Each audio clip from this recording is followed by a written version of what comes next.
Mr. President, Excellencies, ladies and gentlemen, it is my honor to address the Human Rights Council. Last year we had a valuable opportunity to commemorate the 75th anniversary of the Universal Declaration of Human Rights and reflect on significant achievements made during the past 7 decades, which confirms the importance of the declaration. But we still have a lot of work to do. Today we are living in profoundly challenging times. On top of multitude of crises, we are marked by alarming number of armed conflicts and wars. Russian full-scale war of aggression against Ukraine has headed into its 3rd year. Every week we are witnessing brutal, inhuman acts against civil institutions and residential areas, causing more and more civilian deaths, injuries, and widespread destruction. And there is no end in sight.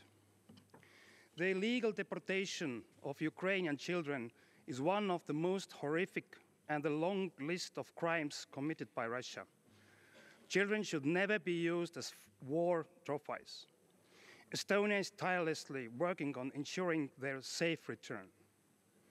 Recent hybrid operations by Russia's security services in Estonia indicate clearly that Russia is continuously seeking to destabilize societies who respect the rule of law and international norms. Russia will not succeed subverting us from our values and supporting Ukraine fighting for the democratic world order. A threat to one nation's freedom is a threat to democracy and moral values globally. We must demonstrate a strong commitment to international law by ensuring accountability for all atrocities and war crimes. Our joint efforts are the only way to stop war criminals and hold them accountable. We think between the human rights and peace and security is clear. Countries that violate international law are likely to violate international and human rights commitments domestically.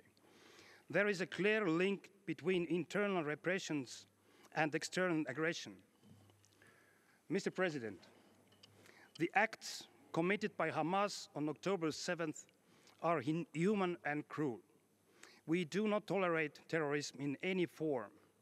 While recognizing Israel's right for self-protection, it is devastating to witness the toll of the war in Gaza on civilians. The international human rights principles and international humanitarian law obligations must be respected in all conflicts. We live in an era where the world has the technical means to better incorporate all voices. At the same time, we recognize that the global digital divide hinders inclusion. This particularly affects women and girls. Ensuring women's and girls' access to education and training in science and technology is fundamental. I'm proud that Estonia has made significant progress on this. When it comes to AI and other new technologies, it is crucial that we use their full power to help achieve SDGs while encountering the potential threats it conceals on human rights. Every individual should have the freedom to express themselves and love whoever they choose, without the threat of harassment, violence, and discrimination. I'm very proud that this year Estonia has taken an important step and implemented marriage equality. This is a significant milestone on the path to equal rights for everybody. Mr. President, we live in a globalized, increasingly polarized, and extremely politicized world. This year, elections are scheduled to take place in a large number of countries. In the pre-electoral period, the flourishing of disinformation deserves our continuous attention. Therefore, Estonia has guided its efforts to enhancing media literacy and educating wider audiences. As a country that ranks one of the most free regarding internet freedom, we continue to strongly support the protection and promotion of human rights online as much as offline. Looking at the world today, we are concerned about the increasing restriction of free, independent, and pluralistic media, and attacks against journalists and media workers. As current co-chair of the Media Freedom Coalition and the upcoming chair of the Freedom Online Coalition, Estonia will continue its work to enhance the situation of media and internet freedom.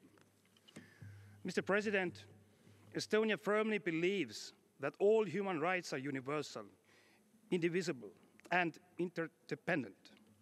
Expanding the space where human rights, democracy, and the rule of law are respected is one of Estonia's foreign policy priorities. Today, we are ready to take on more responsibilities. Excellencies, I'm pleased to announce that Estonia will seek membership of the United Nations Human Rights Council for period 2026 to 2028. We pledge to openly and constructively cooperate with all members of the United Nations and do the utmost to stand up for freedom, human dignity, and human rights.